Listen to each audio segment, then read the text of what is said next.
Death of a Salesman by Arthur Miller. Arthur Miller was born in New York City in 1915. His plays include All My Sons, Death of a Salesman, A View from the Bridge, and A Memory of Two Mondays, After the Fall, The Prize, The Creation of the World and Other Businesses, and The American Clock. He twice won the New York Drama Critics Circle Award, and in 1949 he was awarded the Pulitzer Prize. Arthur Miller died in 2005. Act 1. Opening scene to Willie's first daydream. The play begins on a Monday evening at the Lohman family home in Brooklyn. After some time, light changes on the stage and ambient flute music is heard.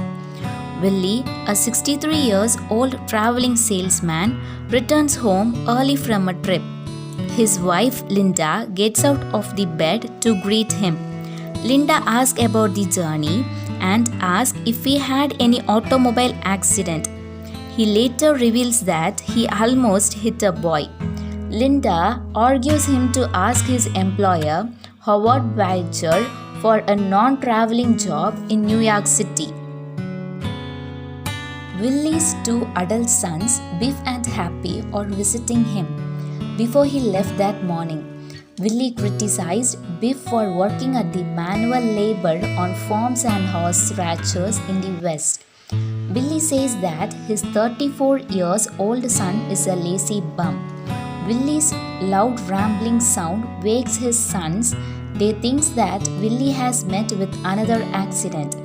Happy and Biff thinks about the good old days when they were young. Happy is 32, is younger than Biff. He is more confident and more successful, but Biff is confused about his life. Happy is worried about Willie's habit of talking to himself. Happy observes Willie talks to the absent Biff about his disappointment in Biff's unsteadiness.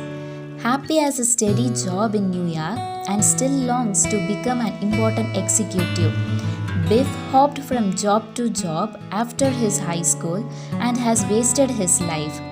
Biff plans to ask Bill Oliver, an old employer, for a loan to buy a ranch. Happy encourages his brother, commenting that Biff is well liked and sure predictor of success in the Lohman household.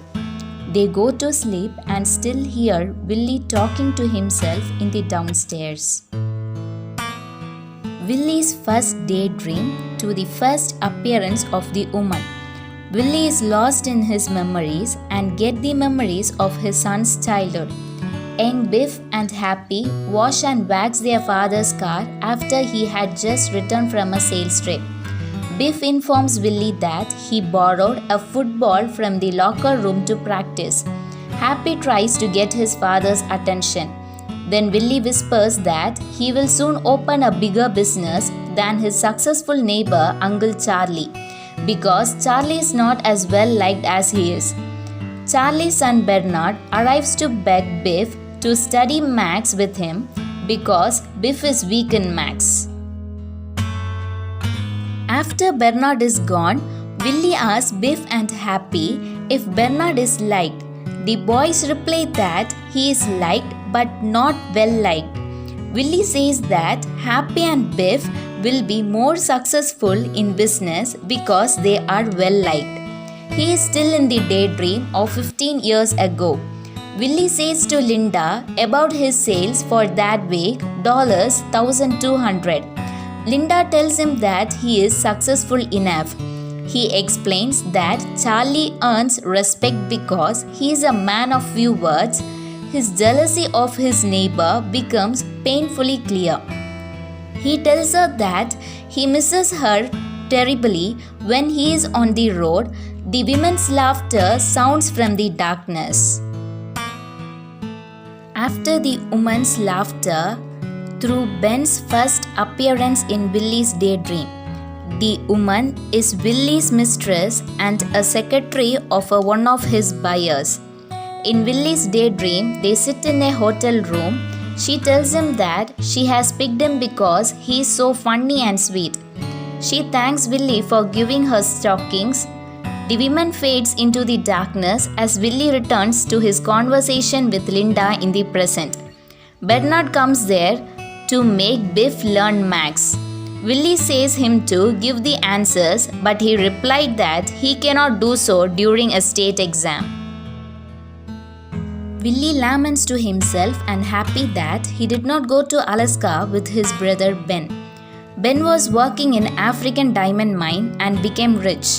Willie and Ben's father made flute and sold them as a traveling salesman before following a gold rush to Alaska.